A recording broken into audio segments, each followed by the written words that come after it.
What are common mistakes people make in a relationship? Trying too hard to avoid potential arguments to avoid conflict rather than hashing it out before the issue becomes too big to handle. Know when to apologize and shut up. Sometimes it really is your fault, so accept it, own it, and move on. Dwelling on a point, arguing or over-explaining does no one any good.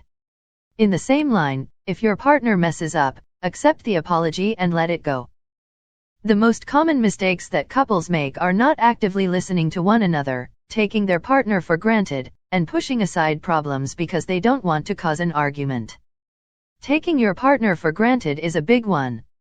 I read this and hear this a lot. I will admit that I don't think I do this with my partner, but I also do not have a very firm grip on what taking someone for granted looks like. It's always been one of those things that people can use correctly, but not type up a quick definition of. The definition always seems to be an anecdote or example of a time someone does it. The other one I notice this with is calling someone self-righteous. Things fall apart if you don't look after them. Professor Langdon in Inferno. It's easy to get so comfortable in a relationship that you take it, or the other person, for granted. Not speaking up the first, second, or third time your partner does something that bothers or harms you or makes you uncomfortable, etc. The longer you wait before saying something, the more ingrained it will become for them and the more likely you will fly off the handle over it later. Labeling your partner the source of all your happiness and joy. Reply. As Kiss said in their oft-forgotten 80s ballad, everybody needs a reason to live, but it can't be your love. Not being able to communicate. You need to be able to voice when you are hurt without them taking it as an attack. You need to be able to hear your partner. 1. You need attraction. 2. You need trust. 3. Communicate. Communicate. Communicate.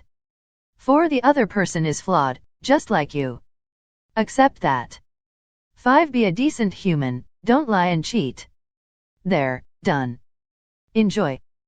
That love is a feeling. You can fall in love with someone, but it's more of a choice to be deeply connected with this one person. Over time you constantly choose to love them through the good and the bad. If you base your entire relationship off of how love is a feeling, you're most likely going to fall out of love with them. I think having deal breakers in relationships is obviously good to set your standards, but I know so many people who have the most petty and dumb deal breakers that just result in them never willing to compromise or be satisfied. It's 100% okay to not have the same hobbies or be the exact same person. Variety is the spice of life. Assuming your partner should know what you want if they love you. I struggled early in our marriage because the women in my wife's family are big on this. We worked on it and it took a bit, but we got to the point where we would only hold each other accountable to expressed words and thoughts. It has made all the difference in the world, and 27 years of marriage have been mostly happy. Also, comparisons. Never say, well, my last so did this, or my family always did it another way. Good way to alienate a partner. Keeping score. I did the dishes 3 times 2 weeks ago, you only did them once last week. You got a new video game this month, why didn't I get something? Etc. It's never going to be completely even, things ebb and flow. Both sides should feel like they're getting a fair shake overall, but if you keep track of every little thing, even if it's just in your head, I don't necessarily mean like an actual list, it's just going to guarantee that somebody is always losing.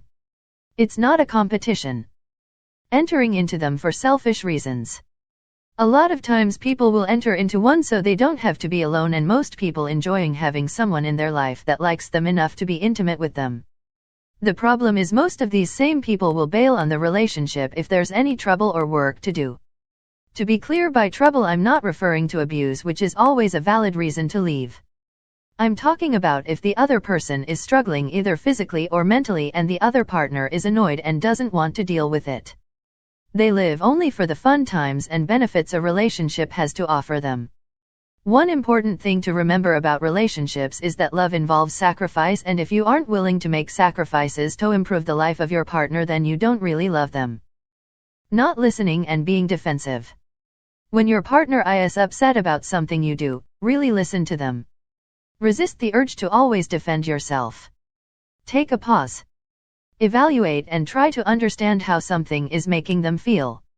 ETA, of course you have reasons for doing what you did/do. The point is that a defensive response invalidates their feelings and communicates to them that your needs are more important than theirs. You can explain yourself later if you absolutely need to, but don't make that your first response or the focus of your response. The inability to appreciate the fullness of what your partner is communicating because your mind is crowded with thoughts, the result of being self-absorbed instead of encouraging mutuality in the relationship. Not understanding that things will go to shit for no reason at all. Just one party loses interest. Not a damn thing you can do about it if you've done your best to win them back. A lesson as old as time. Ignoring blazing red flags. Like holy hell, my ex had some and I gave them the benefit of the doubt. And I ignored them. I dumped his ass when it all came to light. Codependency. You have to be comfortable with yourself and you need your own interests, goals, and desires separate from your partner. Invest in yourself first. Lack of communication on both sides. Lack of communication on both sides. Edited warning, there is a sexist troll in the replies to my comment. You'll recognize him from all the downvotes on his advice. Feel free to ignore the prat. He does not represent any mature part of humanity. The biggest thing that breaks a relationship is when you only do what you want to do, and never experience some of the interests of your partner.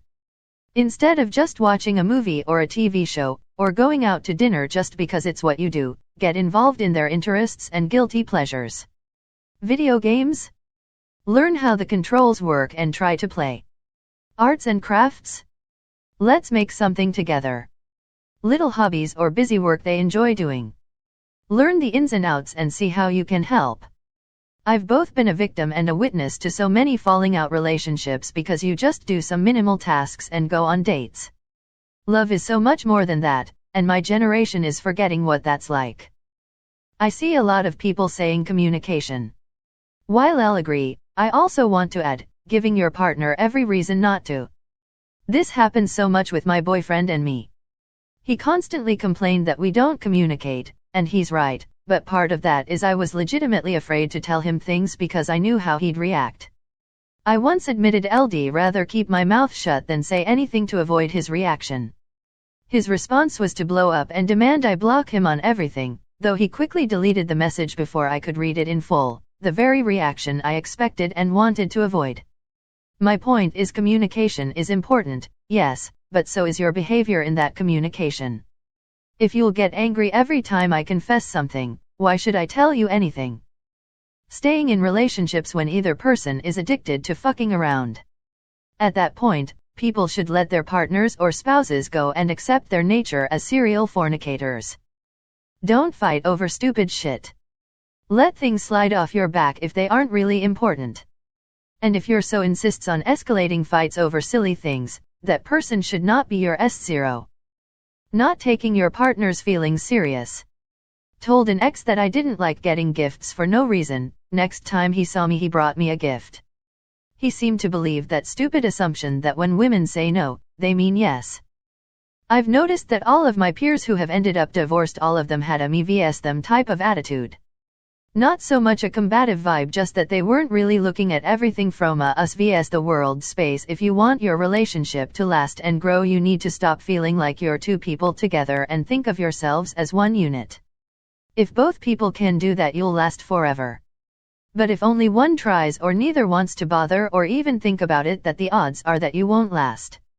Or at the very least you won't be as happy as you could be. Trusting way too much into a fresh relationship. You don't have to feel guilty that you are not sharing as much as you want. In particular, if you've known that person for way too little but you're already in a relationship, it doesn't change anything that you have sex with them. They can still leave at any time knowing too much about you. Looking to people outside your relationship for advice, opinions, etc. Consider the source. Are they in the kind of healthy relationship you want? You go and complain to your friends/family when you're so upsets you. Never really tell them when you guys make up, or how amends were reached. Then can't understand why your sister hates your S0. Ambushing the other person on big decisions, especially with half-assed preparation and artificial time constraints. When you need to replace the central air conditioning and it's March, don't surprise your spouse by telling them you've invited a contractor to give a quote this afternoon and pressure the spouse into agreeing to the contract without getting a second quote. If you think end-of-life planning is a good decision, and it is, don't bring up the topic out of the blue and shove the first DNR form you found on Google while expecting them to sign it immediately. If you want to move the kids' college savings, don't corner your partner while they're taking a crap and issue them a now or never demand over some investment firm that sent you a targeted ad. It's surprising how many people would never approach business decisions that way, but treat the most important person in their life to this impulsive nonsense.